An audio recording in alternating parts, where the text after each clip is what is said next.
I represent a model railway club, and we're looking for some funding to purchase track. And this event, they've got £20,000 up for grabs, and the community to decide where the money goes.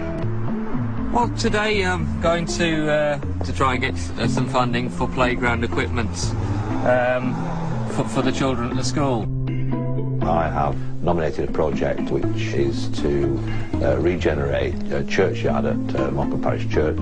The whole idea is that the people of Poulton, and only the people of Poulton, will vote on each project, and the £20,000 will be given away this afternoon.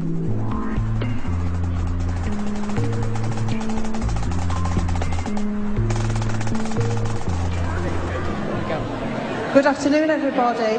We're going to start proceedings in 5 minutes. Each group is going to have a 3-minute presentation, and we are going to have to keep it very strictly to 3 minutes. Let's start off then. We have David from Morecambe Parish Church. We know that people's perception that they can participate in decision making is a key driver and has a direct correlation with levels of trust and satisfaction. I therefore commend this project to you and ask for your vote this afternoon. Now we know that both trust and satisfaction are taking a bit of a dive in the public sector at the moment, so actually there does seem to be a correlation between the sense that people can influence decisions and trust and satisfaction. Doesn't necessarily mean that they do, but it's that sense that they can. I'd like to hand you over now to Ebony, who'd like to speak. Hi, my name is Ebony. We would like you to give us a grant for £2,000. So in order for us to continue, please support our movement. Hello, I'm Dean Harrison. When you do it in public, and when other people know it's your reputation on the line, right? I can give my mate 10 out of 10 for his little project, but in fact, this business about making the hospital work better in the town I live in, evacuation.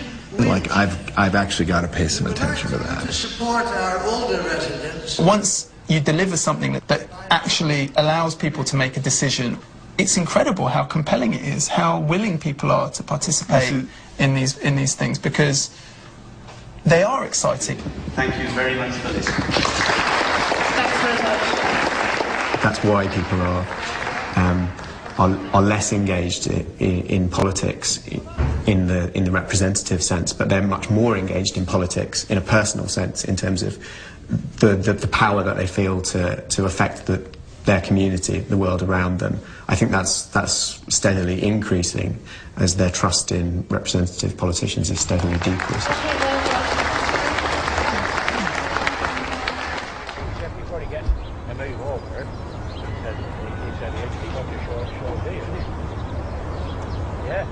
We got the money. That was absolutely superb. We had a really good day. We were really chuffed by it all, and everybody that's been involved is absolutely delighted with it.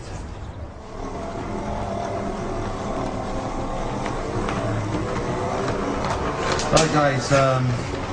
Yesterday, Jack and I went, as you know, we went to the In Your Hands. It was unsuccessful. We didn't get enough votes. I mean, although we weren't successful at that time. I mean, it opened my eyes up to how many other different organisations, were in the area. But at least the people are making a decision. Yeah, for the community, it was a good idea. I don't think the money was spent on anything that didn't deserve it, so... Is this the first one? This is the first one, yeah. Yeah, right, it's the first time I'd heard of it. I'd never heard of it before. Right. So we know better next time. If there's another event like that, we know better. It was a learning curve. You don't have to get your way to feel enfranchised. What actually comes of giving people responsibility for decision making is they really care about the decisions of the minorities within a group, and that people are very willing to compromise, and that compromise is easily achievable once everybody's cards are on the table and people can really understand the viewpoints at work. Democracy is a lot more than majority rule on a nightly basis. The technology is becoming possible for millions of people to have a conversation. The assumption that people will be included is spreading so widely and so deeply. That, I think, is going to be a big driver of governmental change. It's not just when it becomes an option for the people in elected office, but also an expectation of their constituents. It's just that now we have, a mass consumer technology that supports this, and so we're only now beginning to discover what we can do with it. In a country where clearly voter turnout levels are pretty low, lots of people believe that politicians don't work for them, where lots of people feel that nothing they can do matters or in any way has any impact at all.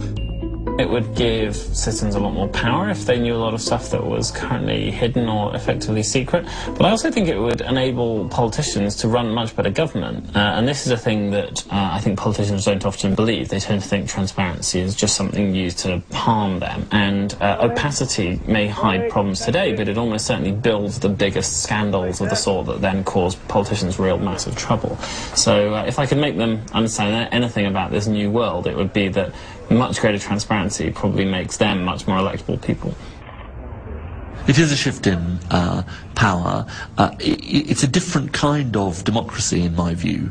It is seeing representative democracy as playing an important role, and it's also not romanticising the fact that everyone wants to sit on committees. And of course, for government and politicians, that is a profound challenge to the way politics is normally done, which is, we communicate from on high, from Parliament, from Whitehall, and only once every 4 years or 5 years is there a general election where the public are brought in.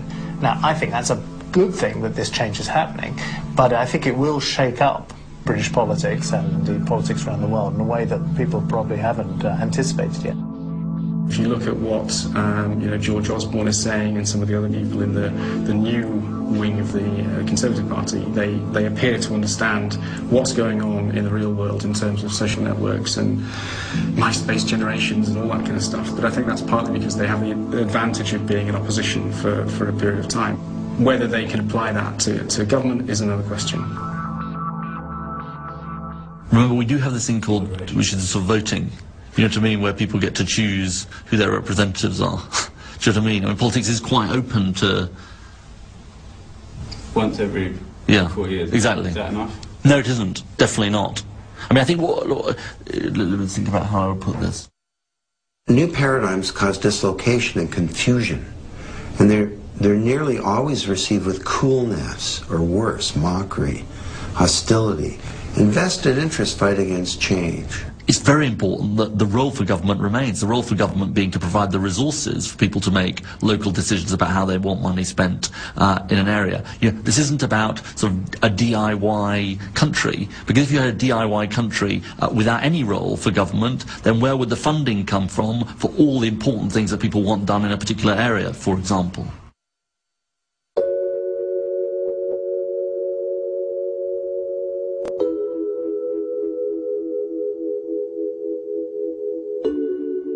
I think representative democracy was based on the idea that people are thick. That's not true.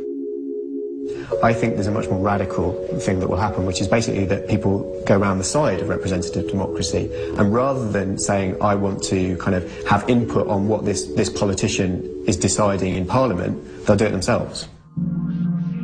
I think what we'll see is just some of the activities and powers of government moving into the public realm, and they will be run better by citizens than they are by government.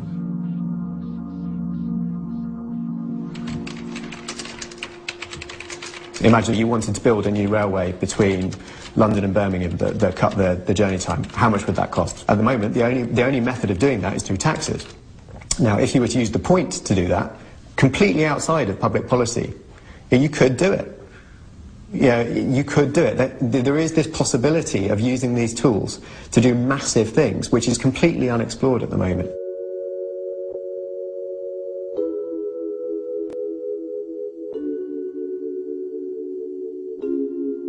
Broader numbers of people can be engaged in something like policy formation. For example, the Green Party in Canada created its program through a wiki, where all members of the Green Party could come together, just like with Wikipedia, and co-innovate and co-create a political program. And it worked out pretty well. And actually what these tools are doing are allowing people to make decisions themselves and to work collaboratively in a way that means that representative democracy is less meaningful to them. There's a whole new model that's emerging where we become part of the government.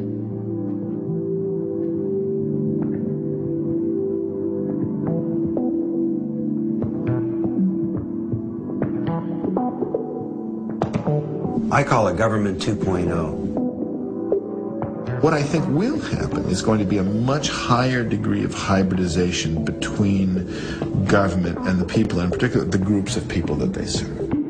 There's a good analogy for the new model of government in terms of the changes in the internet itself. MySpace beats MTV, CNN.com gets eclipsed by Blogger.com. Similarly with governments, rather than doing everything, could more create a platform whereby citizens and others can self-organize to create better value than what currently exists. We've seen lots of other changes in the past that, could potentially lead to a better world, but actually result in, First World War trench warfare or, genocide in the Second World War, for example. So I think, we should be careful about having too utopian a vision, for how these things will play out. Of course, there are lots of challenges in doing something like this. There'll be saboteurs. There'll be some people who won't have access to the web. There's the whole complexity of millions of ideas and how these get aggregated together and the good ones come to the fore. But these are all in the category of implementation challenges. They're not in the category of reasons not to do it. In any revolution, there are downsides. But I'm optimistic that we're living through what economists would call a positive supply-side shock to the amount of freedom in the world. More people can say more things to more people than ever in history, and that is still growing enormously.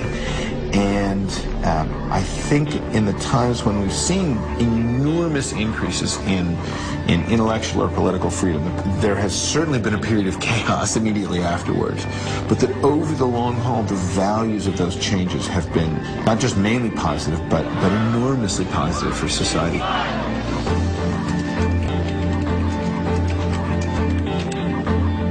We will have a form of government that engages and understands and knows what to do with what people are saying. It's a politics where you can help as well as just say what you want, and that's an amazing thing. And at the moment we're starting to see that with some online projects. But imagine if a country was run like that, or imagine if even just a town was run like that. In the way that we're starting to see football clubs run like that. I think that's a sign of things to come.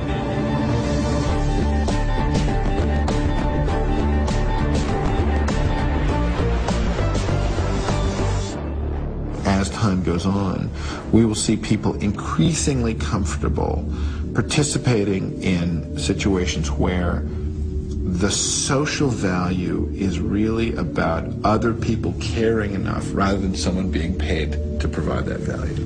And what the end point of that is, I don't know, but I do think the end result is going to be quite profound.